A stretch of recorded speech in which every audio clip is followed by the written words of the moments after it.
welcome to Goma at Home. Maayong adlaw sa tanan. Welcome to Ormoc City. Today we're preparing another classic Filipino dish, no? Tawag dito ay Bistek Tagalog. What you need are a good piece of meat, some onions, soy sauce, and limoncito. Limoncito in Tagalog is Calamansi. Okay? So we begin. Let's cut our meat. Maganda sa meat yung medyo may konting fat, no? We will slice it thinly. Manipis lang siya. Kasi mabilis lang to. Mabilis lang luto to. There you go. Really thin. Huwag naman paper thin. The knife must be sharp para mas madali siyang putulin. Okay, there you go. So thin, just like that. Huh? That's all you need. Let's heat up our skillet. Medium. Okay. Then, gagawin lang natin is kunin natin yung beef. So let's prepare a little. There you go. Yan. So once we've cut our meat into thin slices, yan. Yan ang pag-cut niya. We'll add some soy sauce. We'll put in some freshly ground pepper.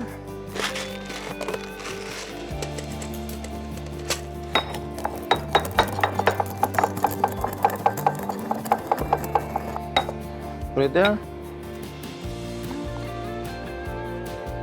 And then, just mix them all together. Yan. Hanggang sa mag-marinade siya. So while we're waiting for the beef to marinade, we'll get an onion. We'll cut it into rings. Cut out the head. And let's cut out the roots. Okay? Peel it off. So let's make rings.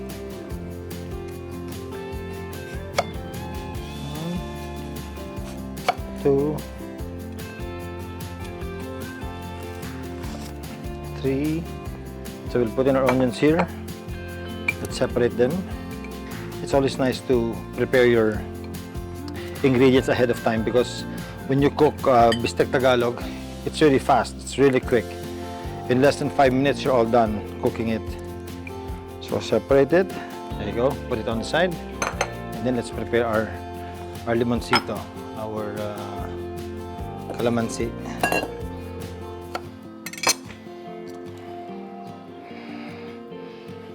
This is what we will add at the end of cooking the beef. Sarap to.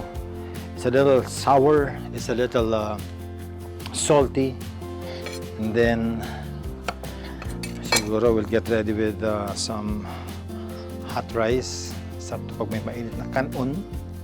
Lami kaunon. Put it on the side. There you go. And we're ready to cook. Oil. So we'll put in our meat. Wow, bilis lang to. By the time I finish putting my meat here, I'm about to turn on the first meat I placed, no? Don't put too much, kasi mangyayari baka lumamig masyado yung frying pan mo. Hindi na maganda pag malamig yung frying pan. So maganda, maintain lang, sustain lang yung heat niya. Kasi mabilis lang yung pagluto, oh. Turn. Yeah. Ito lang natin ng konting fat. Pagluto na yung fat niya, we'll put this on the plate and serve it. Sarap. Ang bango. You can really smell the scent of this good food.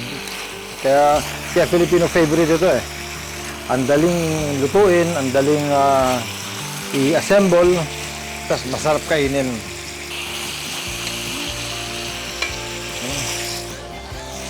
Second plate.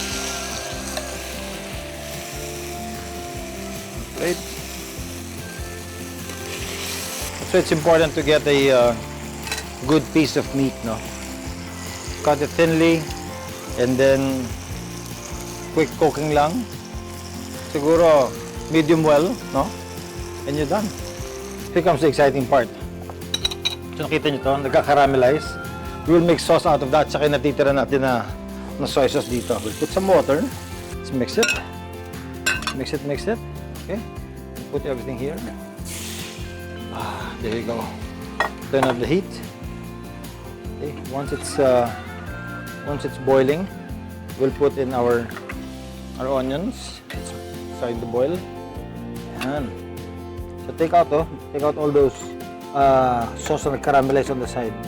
We put in our onions. Then yung onions, mabilis na maluto ito. There. Just let it boil. And then let the flavor of the onion mix with the sauce. Tamang-tama, oh. Malapit na mag 12 o'clock. Pagkatapos ito, lunchtime. Kain na tayo. Okay. Our onions are cooked. Let's turn this off. We'll put our onions on top. There you go. And then we'll put in our sauce. Okay. Huwag lahat. Kasi yung may iwan, we'll put in the limoncito here. Yan. Yun yung sourness natin. That's the one that will balance out the saltiness of the dish. And so, that's what you put on top. That's it. Wow. Okay. So here it is. Luto na atong Bistek Tagalog.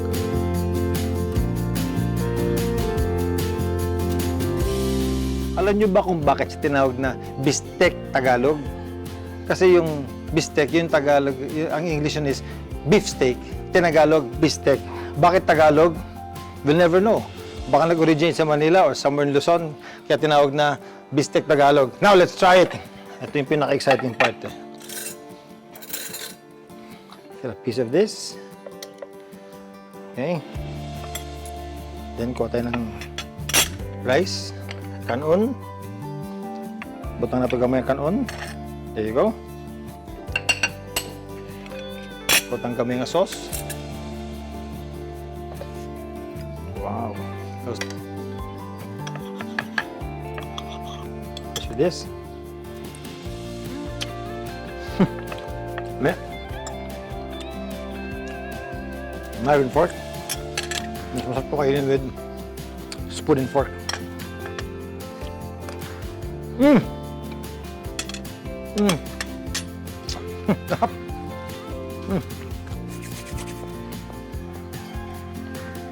can taste the saltiness of soy sauce plus yung asim ng limoncito. It's really perfect for lunch. Well, thank you for watching Goma at Home. And if you have the time, try this in your own home. And then let me know kung nagustuhan nyo. And then, kung meron kayong ibang mga recipes, tell me. Just leave a comment and then pag nabasa ko yun, subukan ko. We'll try to cook it here in Goma at Home, okay? So thank you for joining me and have a nice day. Bye!